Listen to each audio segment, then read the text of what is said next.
True alone on a rainy night. I always hated driving on rainy nights, but there I was, gripping the wheel of my old sedan as rain pelted down like nails on the windshield. It was one of those rare, mid-October evenings where the weather seems to conspire against you, thick fog rising from the asphalt, making visibility near impossible. I had a 2-hour drive ahead to my parents' cabin, nestled deep in the woods. It was the perfect spot for a quiet weekend. At least that's what I thought when I agreed to house sit for them. The road twisted and turned like a serpent, lined by towering trees that seemed to lean in as if they had some dark secret to share. My headlights barely cut through the dense rain, and the rhythmic thump of the wipers was the only sound keeping me grounded. Every now and then, a flash of lightning would illuminate the sky, momentarily revealing the jagged silhouette of the forest, wild and uninviting. I was about an hour into my drive when I noticed something strange. Ahead, on the right side of the road, a figure stood by the edge of the forest. It was a man, or at least it looked like a man. He was standing completely still, drenched in the downpour, his head lowered, as if looking at something in his hands. I slowed down, unsure whether to stop. The rain was too heavy to see clearly, but there was something unsettling about the way he stood there, motionless, in the middle of nowhere. I couldn't shake the feeling that he was waiting. For what? I didn't want to find out. I sped up, the tires skidding slightly as I passed him. I didn't dare look back, but I couldn't shake the image from my mind. Who would be out here in this storm? As the cabin came into view, I breathed a sigh of relief. The lights flickered as I pulled into the driveway, the storm taking its toll on the electricity. The cabin was small but cozy, nestled between towering pines. The front porch creaked under the weight of the rain, the wood swollen and wet. I grabbed my bag and made a dash for the door, unlocking it with shaky hands. The inside smelled of old wood and pine needles. It was just as I remembered, warm, inviting, and familiar. I closed the door behind me and flipped the light switch. The overhead bulb flickered twice before settling into a dim glow. I set my bag down and checked my phone. No signal, as expected. The cabin's isolation was both its charm and its curse. The rain intensified, hammering against the roof with renewed ferocity. I stood by the window for a moment, staring into the blackness. Beyond the small circle of light cast by the porch, the world was swallowed by darkness and rain. Just then, a loud crash echoed from the kitchen. I jumped, heart pounding, and rushed over. A pot had fallen from the shelf and rolled across the floor. I cursed under my breath and picked it up, placing it back on the counter. Probably just the wind, I told myself. Old houses creak and groan in storms like this. After locking the doors and double-checking the windows, I decided to settle in for the night. I made a cup of tea and sat in the living room, the fire crackling in the stone hearth. The warmth was comforting, and for a moment, the unease I had felt on the road began to slip away. But then, as the firelight flickered, I saw something move outside the window. At first, I thought it was just the rain distorting my vision, but then I saw it again. A shadow, sliding past the window, moving unnaturally fast.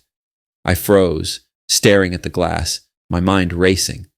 A gust of wind howled through the trees, rattling the windows. I stood up, trying to calm myself. Maybe it was just a branch or an animal. I grabbed the flashlight from the drawer and walked to the window. There was nothing there. Just rain, endless rain. Feeling foolish, I turned away, but as I did, there was a knock on the door. A soft, rhythmic knock, like someone tapping gently. I felt a cold wave of fear wash over me. Who would be out here in this weather? I hadn't seen any other cars on the road, and the nearest house was miles away. The knocking continued, patient, persistent. I slowly approached the door, my hand trembling as I reached for the doorknob. "Hello?" I called out, my voice barely audible over the storm. There was no answer, just the steady knock. Against my better judgment, I opened the door a crack and shined the flashlight out into the night. The rain slashed down in torrents, but no one was there.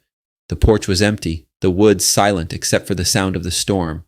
I closed the door and locked it, heart pounding in my chest. My mind raced with possibilities. Maybe it was the wind, or maybe I had imagined the knock. But deep down, I knew that wasn't true. I backed away from the door, every instinct telling me something was wrong. The cabin, which had felt so warm and familiar just an hour ago, now seemed oppressive, suffocating. I grabbed my phone, but as expected, there was still no signal. Suddenly, there was another sound, this time coming from the back of the cabin. It wasn't a knock, but a slow, deliberate creak like someone or something was moving through the back hallway. I froze, my ears straining to listen. Then in the dim light, I saw it. A shadow, not outside this time, but inside, slipping down the hallway toward the bedroom. I was no longer alone in the cabin. My breath caught in my throat as I tried to make sense of what I was seeing. The shadow moved silently, its form shifting and unnatural, as if it were gliding more than walking. It disappeared into the darkness at the end of the hall, and then everything went still. For a moment, I stood frozen, unsure whether to run or stay put. Every instinct screamed at me to leave, but my legs refused to move. I crept down the hallway, flashlight trembling in my hand. The door to the bedroom was ajar, the wood swollen from the rain, and as I pushed it open, the hinges let out a soft groan. The room was empty, or so it seemed at first. I swept the beam of the flashlight across the walls, my pulse racing. Nothing. I stepped further inside, the floor creaking beneath my weight, and then, just as I was about to turn back, I saw it. A figure, standing in the far corner of the room, facing the wall. It was the man from the road. His clothes were soaked, clinging to his thin frame. He stood completely still, his head lowered just as before, and in his hands he held something small and dark. I couldn't see what it was, but I didn't want to. I took a step back, heart hammering in my chest. My mind screamed at me to leave, to run, but my feet remained rooted to the spot. "Who are you?" I whispered, my voice barely audible over the storm. The man didn't move. He stood there, his back to me, the rainwater dripping from his clothes onto the wooden floor. The flashlight flickered in my hand, and for a brief moment everything went black. When the light returned, the figure was gone. I gasped, spinning around, shining the flashlight in every direction. The room was empty. But then I heard it, a whisper, low and chilling, right behind me. "Alone."